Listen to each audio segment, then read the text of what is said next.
Alice O'Connell from Capital. Hi. Yes, how are we? Good. How are you? Very good. It's very nice to see you both. Thank you for meeting me in my house. Very kind for meeting us in my home, in his home. Here we are. Where are your homes? Where are you right now? Austin. Yeah, Austin, Texas. Beautiful. Okay. Because things are probably quite different there to what they are here. I mean, everywhere in the world, things are very different at the moment. But in New Zealand, I mean, we're able to move around a bit freely at the moment. That we've only got a couple of cases of COVID here, so they're in quarantine. No, rub it in. Rub it in. Go ahead. I'm sorry.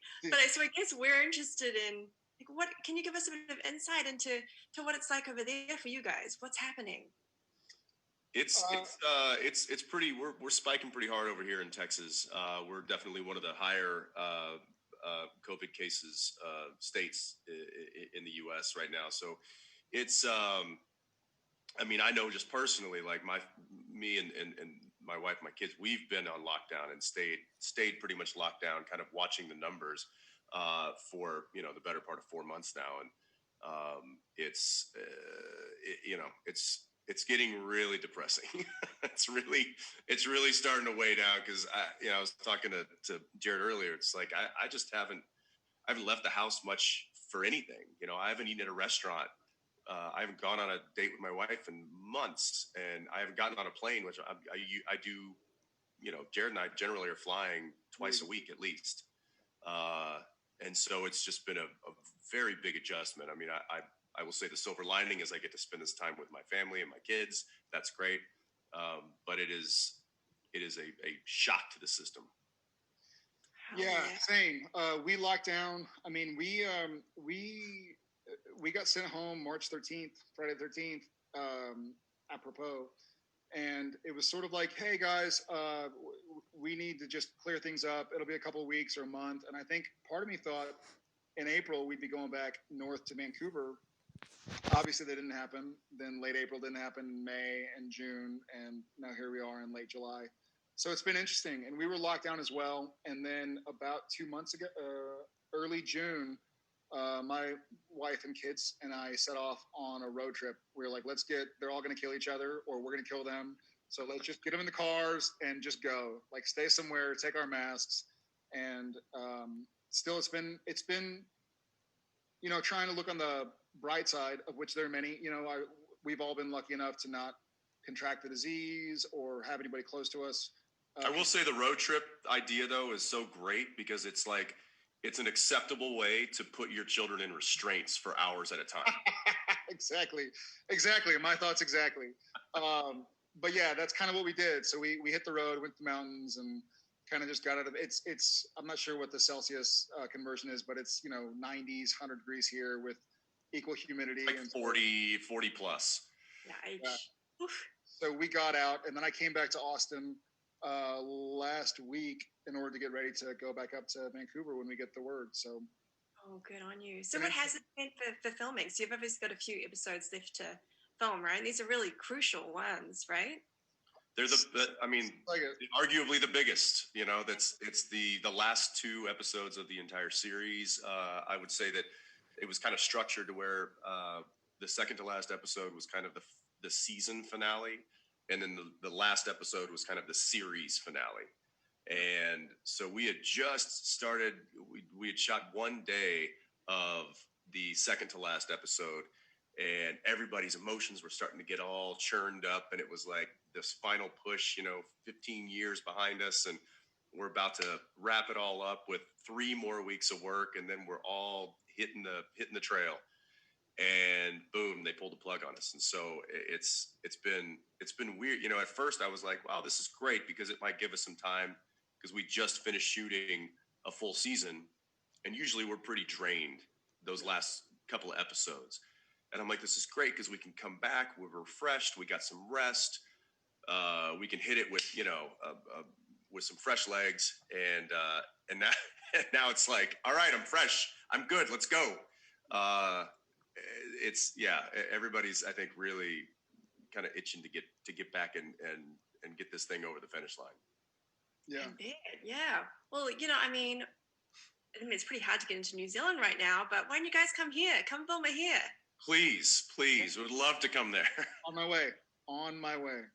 Awesome. Because one of the things that I love about what you guys do for your fans, all this mental health stuff that I think is probably more important now in this time we're living in than ever. I think it's just incredible. We do this thing on our website. We're really encouraging people to check in with one another and ask how they're going. So can I ask you guys today, like, how are you today?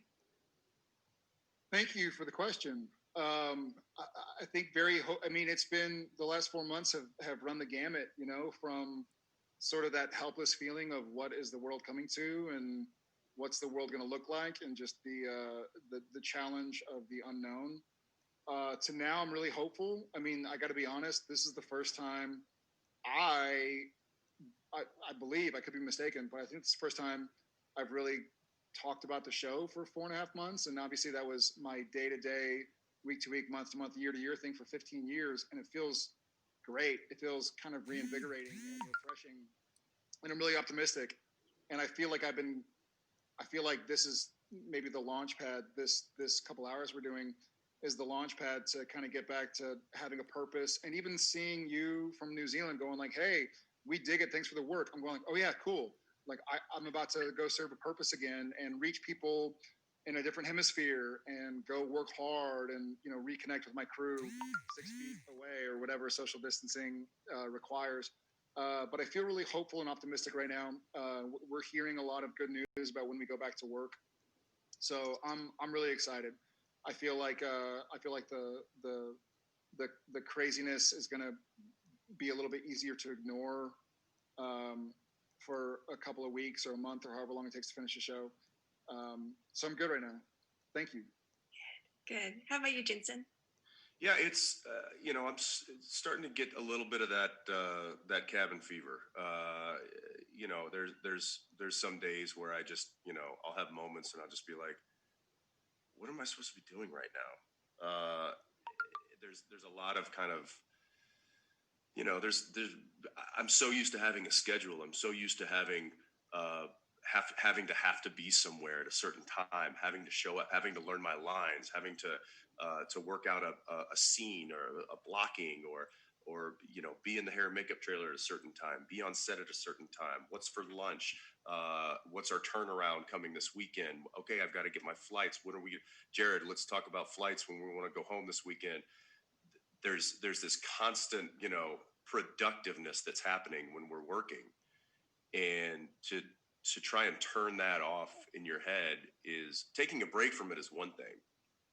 And I've taken a break, and that break has been over for a while now. And now it's like this adjustment of like turning it off, and I just don't know how to turn. So it's weird. I mean, I emotionally I'm fine, and I have fun with the kids and stuff like that. I'm not in a depressive state by any means, but it is just it's an odd sensation. It's an odd emotional place to be right now, because I don't have that direction. I don't have that mission every day when I wake up. My mission is to play with my kids, and they get bored with me after a few hours. There's only so many tricks I have. There's only so many dad tricks I have up my sleeve, and they've seen them all. So it's to say that it's fine, it's great. I've been saying that for months. No, I'm going to be honest. It's not easy. It's not easy. It's not overly difficult, but it's certainly not easy. Yeah. Well done, guys, for everything you're doing over there and keeping your sanity and keeping each other well. We're trying. Yeah, it's strange seeing you apart. It's sad that you're in different places. We're still close enough. We're still in the same city, right? So. Yeah, I mean, he's a couple of miles to my west here right now, and I still haven't seen him because it's quarantine. Yeah, we do have the soup cans though. Yeah, the cans. Yeah. Hey, what are you watching right now? I'm watching you on TV. I got to wrap up. So I guess if you guys have got like a final message to your fans who are in a whole other hemisphere in New Zealand, please shoot. I'll say thanks for finding us. Thank you for finding us, and we apologize that it's over 320 episodes of your life. If you, we didn't intend to go this long, but the fact that we have has been one of the greatest blessings of our life, and we hope that you enjoy what we put together for you. Yeah, as much as it feels like we may have orchestrated this whole quarantine thing to give y'all time to catch up, we didn't. But we're grateful, silver lining, that y'all had time to catch up, and we're gonna take this home for you guys, and just grateful for y'all's support. We feel it. You know, I know we're far away, but we feel it. Thank you so much. All the best for the final episodes, guys. Have a lovely evening. Take care. Thanks, Alice. Okay. Alice O'Connell Capsule. Hi.